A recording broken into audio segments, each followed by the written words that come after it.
Magandang umaga sa ating lahat, mga kababayan.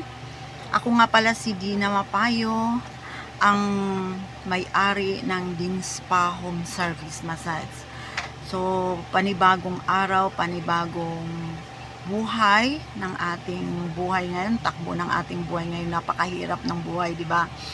So, for today's video, pag-uusapan po natin tungkol sa kalusugan, no?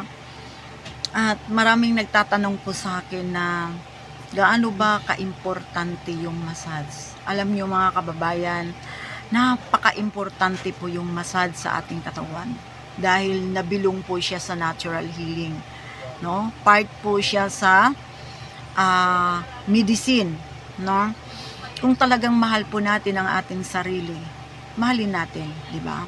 Kasi kung mahal man natin ang ating mahal sa buhay, mahal man natin ang ating mga asawa, pero mas mahalin po natin ang ating mga sarili.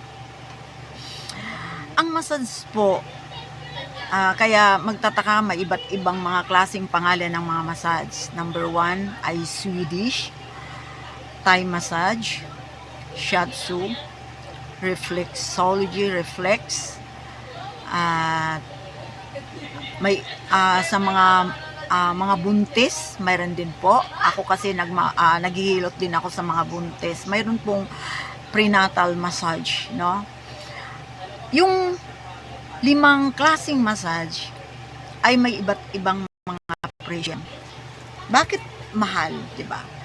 Ang Swedish massage, mga kababayan,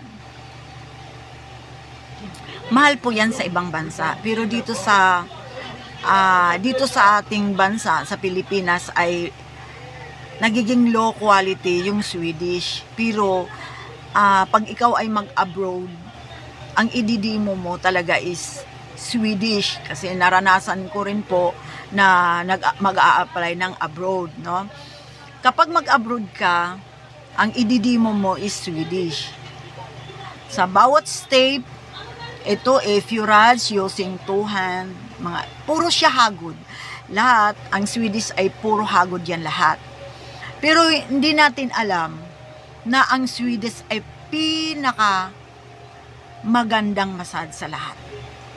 Kasi doon matatanggal ang sakit ng katawan. Kasi nandoon yung Pinoy hilot Pinoy, nababaliktad. Hilot Pinoy, nahahalo po yan. Puro po yan siya hagod. At doon mo manonormalize yung daloy ng dugo ng tao. Bakit nagbabara? Sa loob ng 1 linggo, bakit nagbabara po yung dugo ng tao? No?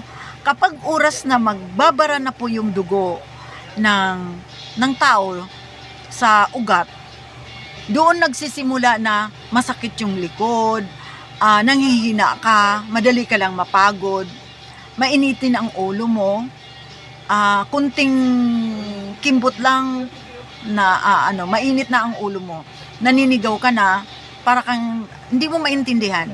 Bakit? Kasi hindi na po normal ang daloy ng dugo dyan sa ugat mo. Kaya yun ang So, kailangan po yan na imamassage. Pero after ng massage, doon mo mararamdaman na sarap na ang pakiramdam mo. Kasi ang 1 oras na massage ay nag-i-equivalent po sa 1 tulog yan. Sa 24 hours, no?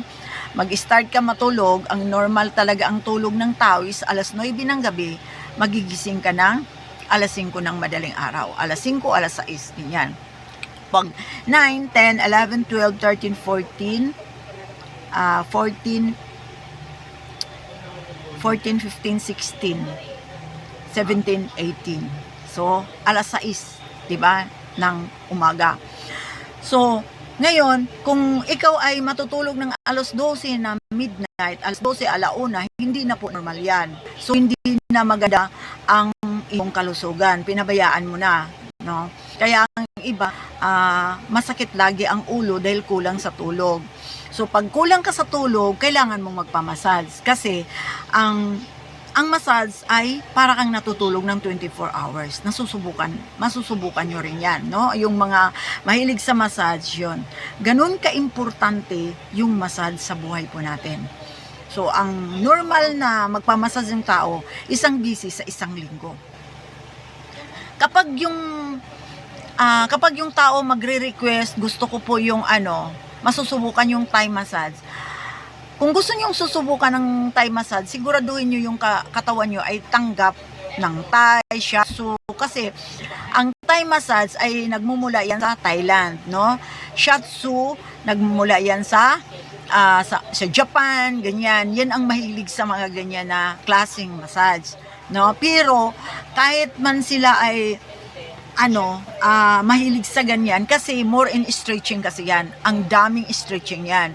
Tayong mga Pinoy kasi matitigas yung ating mga buto. Kaya hindi tayo mag-stretching. Pero kung sanay kayo, atleta din kayo, panay ang exercise nyo, yung mahilig sa mga exercise, yung mga zumba-zumba dyan, sa mga aerobic, mga ganyan, no? Mahilig sa mga ganyan, mahilig sila mag-stretching. So, pwede yon. Pero ikaw therapist, marunong kang makiramdam. Ay, ma'am, kahit i-stretching ko kayo, kailang matigas po yung buto nyo. Kasi hindi pwedeng pipilitin, i-stretch yung katawan ng tao, baka mamaya, mabalian pa siya ng buto. Lalo na kung matanda na. So, yung mga nag-iedad na ng 50 years old pataas, sobrang tigas na po yung mga buto nila, mahina na talaga yung mga buto nila, baka mamaya pag nagkamali ka niyan, yari na, no? Kaya ang sa kanila ay Swedish, napakaganda ang Swedish, i-recommend ko sa inyo ang Swedish.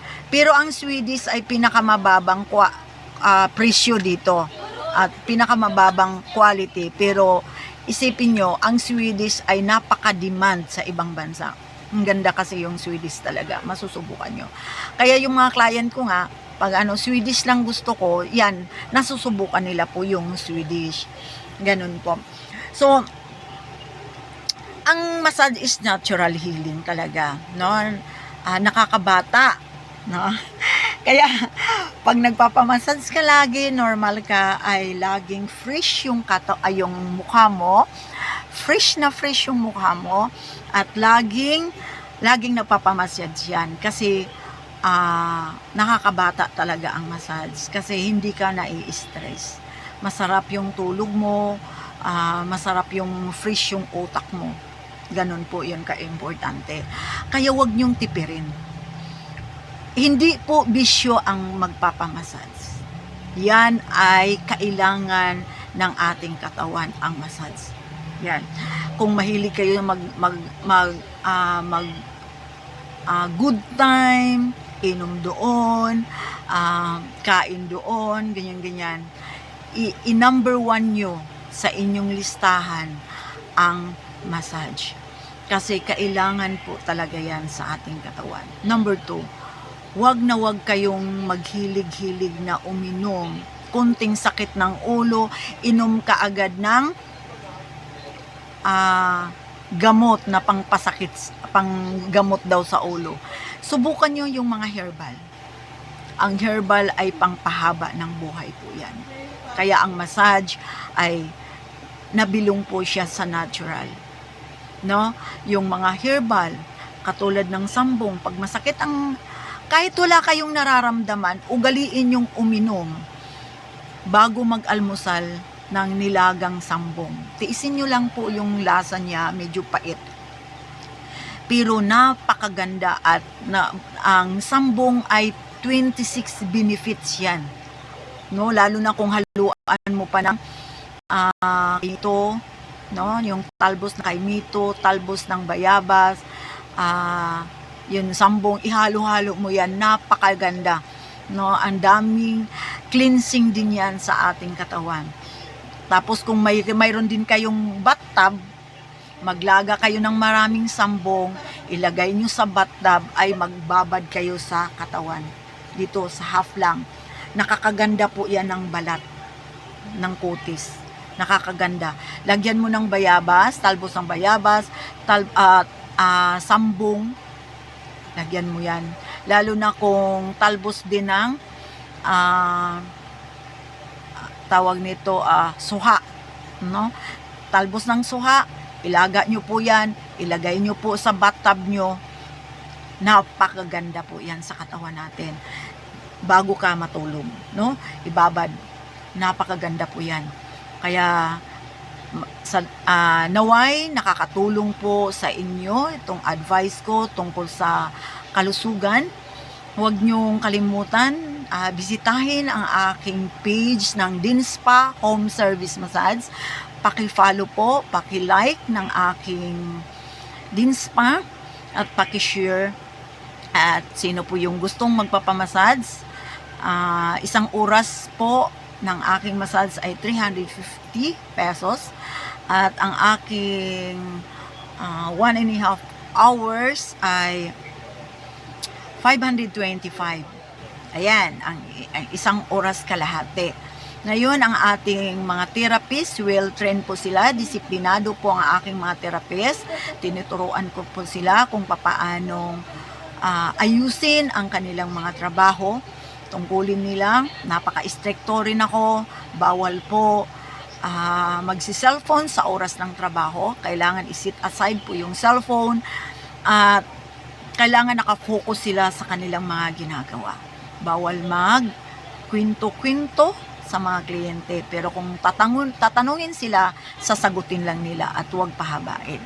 Ganon po ang pagdidisiplina ko sa aking mga therapist. Maraming salamat po sa inyo at naway huwag nyo rin kalimutan mag-follow ng aking personal Facebook. At mayroon din po akong YouTube channel. Dalawan nyo po yung aking YouTube channel, ang Dayan Mapayo. Yan, maraming salamat po. At maraming salamat sa ating lahat. God bless sa ating lahat. Bye-bye.